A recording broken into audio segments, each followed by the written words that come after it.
दोस्तों आज की वीडियो में हम बात करेंगे कि कैसे एक पिवट के अंदर हम एग्रीगेटेड कॉलम्स या कैलकुलेटेड कॉलम्स ऐड कर सकते हैं। जैसा कि आपको पता है कि पिवट हमेशा आपको वही समरी या डिटेल्स शो करती है जो कि डेटा में या डेटा सेट में अवेलेबल होती है। करेक्ट। अब मैं बात कर रहा हूँ एक ऐसे एग्रीगेटेड या कैलकुलेटेड कॉलम्स को ऐड करने की जो कि एग्जिस्टिंग डेटा को कंसिडर करते हुए बनाया जा सकता है या क्रिएट किया जा सकता है। करेक्ट। तो इसको शुरू करने से पहले मैं आपको बताता हूँ कि मेरा नाम है आकाश और मेरे चैनल एस टेक्ने में मैं आपका स्वागत करता हूँ। आशा करता हूँ आप सभी लोग अच्छे होंगे, स्वस्थ होंगे। तो चलिए शुरू करते हैं। तो सबसे पहले मैं मेरे पास ये डेटा है जहाँ पर मैंने डेटा में डिपार्टमेंट, उस डिपार्टमेंट के अंदर जो जो एम्प्लॉयज़ है वो और उनकी इन हैंड सैलरी, उनका पीएफ और अलाउंसेस मैंने मेंशन कर रखा है। अगर मैं अब इस पर डिपार्टमेंट वाइज एक पिवट खींचना चाहता हूँ तो सबसे पहले मैं क्या करता हूँ, शॉर्टकट कमांड यूज़ करता हूँ Alt+V+T। करेक्ट। तो ये पॉपअप खुलेगा और मुझे कर देना है ओके, क्योंकि मुझे न्यू वर्कशीट में अपनी पिवट बनानी है इस डेटा के ऊपर। मैंने किया ओके। अब यहाँ पर मैं सबसे पहले डिपार्टमेंट ले लेता हूँ। आपने देखा डिपार्टमेंट आ गया। अब उसके बाद मैं लेता हूँ इन हैंड सैलरी, फिर लेता हूँ पीएफ, फिर लेता हूँ अलाउंसेस। करेक्ट। तो अगर आप देखेंगे यहाँ पर तो मैंने ये sum of in hand salary, sum of PF और सम ऑफ अलाउंसेस भी ले लिया है। तो अगर पिवट में मैं आपको दिखाऊं तो यहाँ पर मेरे पास इस वक्त सारे डिपार्टमेंट के नाम आ गए। मतलब कि मैं डिपार्टमेंट वाइज यहाँ पे कितनी इन हैंड सैलरी जा रही है, कितना पीएफ जा रहा है और कितना अलाउंसेस जा रहा है, ये पिवट मेरी अभी इतना बता रही, जो कि मेरे डेटा में भी अवेलेबल है जैसे कि मैंने आपको बताया था। करेक्ट। अब मुझे अगर इस डेटा के ऊपर ये डिसाइड करना हो कि टोटल सीटीसी डिपार्टमेंट वाइज क्या बन रही है। करेक्ट। सीटीसी, तो सीटीसी में मुझे इन हैंड भी सैलरी भी काउंट करनी पड़ेगी, लाइक इंक्लूड करनी पड़ेगी, पीएफ भी इंक्लूड करना पड़ेगा और अलाउंसेस भी इंक्लूड करने पड़ेंगे। Correct.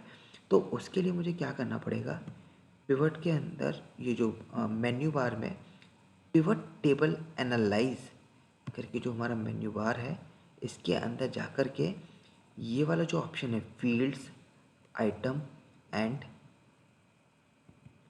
Sets, correct, this one. ठीक है। तो अब मैं क्या करूँगा, मैं इसमें जाऊँगा और इसके अंदर जा कर के इस ऑप्शन को सिलेक्ट करूँगा और इसके अंदर मेरे पास है ऑप्शन कैलकुलेटेड फील्ड्स, इसको मैं सिलेक्ट करूँगा।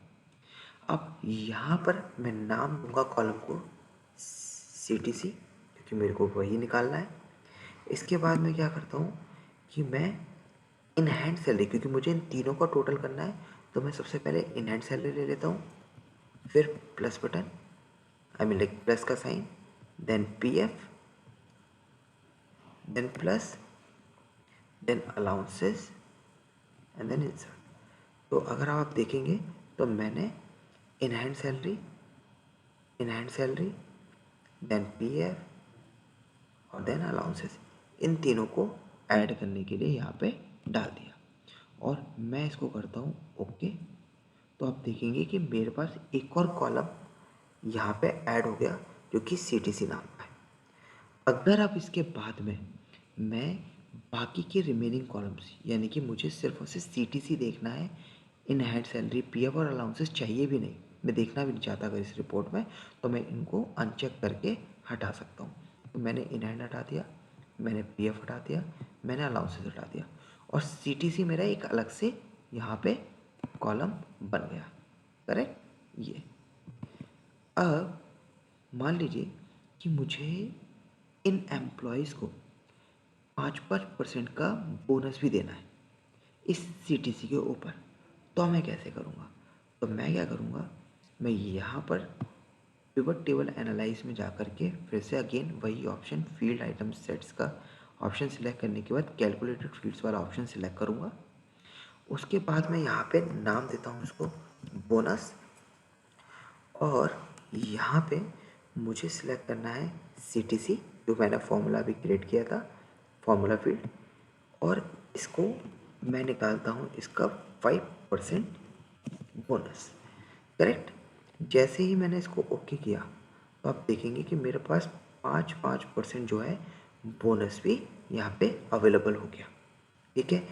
अब इसका भी मुझे अगर टोटल निकालना है कि टोटल मुझे इस बार अगर सैलरी रिलीज जब मैं करूँगा तो वो कितनी होगी, तो उसके लिए मैं क्या करूँगा, मैं फिर से पिवट टेबल एनालाइज में जाऊँगा, यहाँ पे फील्ड आइटम सेट्स में जाकर के कैलकुलेटेड फील्ड सेलेक्ट करूँगा और यहाँ पर मैं नाम दूँगा टोटल CTC, और इसको मैं दे देता हूँ फॉर्मूला कॉलम में। यहाँ पर मैं करूँगा अब CTC को इंसर्ट, देन प्लस बोनस और इंसर्ट। अब आप इसको करते हैं ओके, और आप देखेंगे कि मेरे पास टोटल CTC भी अवेलेबल हो गई। तो आपको समझ में आ गया होगा कि अगर मुझे एग्रीगेटेड फॉर्मूलाज, या हम बोल सकते हैं इसको कॉलम, क्या फॉर्मूला कॉलम्स अगर मुझे ऐड करने हो पिवट के अंदर तो कैसे कर सकते हैं। तो दोस्तों आई होप कि ये वीडियो आपको समझ में आया होगा, आपको एक कॉन्सेप्ट भी क्लियर हो गया होगा। और अगर आपको ये वीडियो अच्छी लगी हो तो प्लीज़ प्लीज़ प्लीज़ मेरे चैनल को लाइक एंड सब्सक्राइब करना ना भूलें, एंड प्लीज़ बेल आइकन पे भी क्लिक कर दीजिएगा ताकि मेरी लेटेस्ट वीडियोस आपको मिलती रहें। तो दोस्तों नेक्स्ट वीडियो में मिलते हैं जल्दी ही। Thank you so much.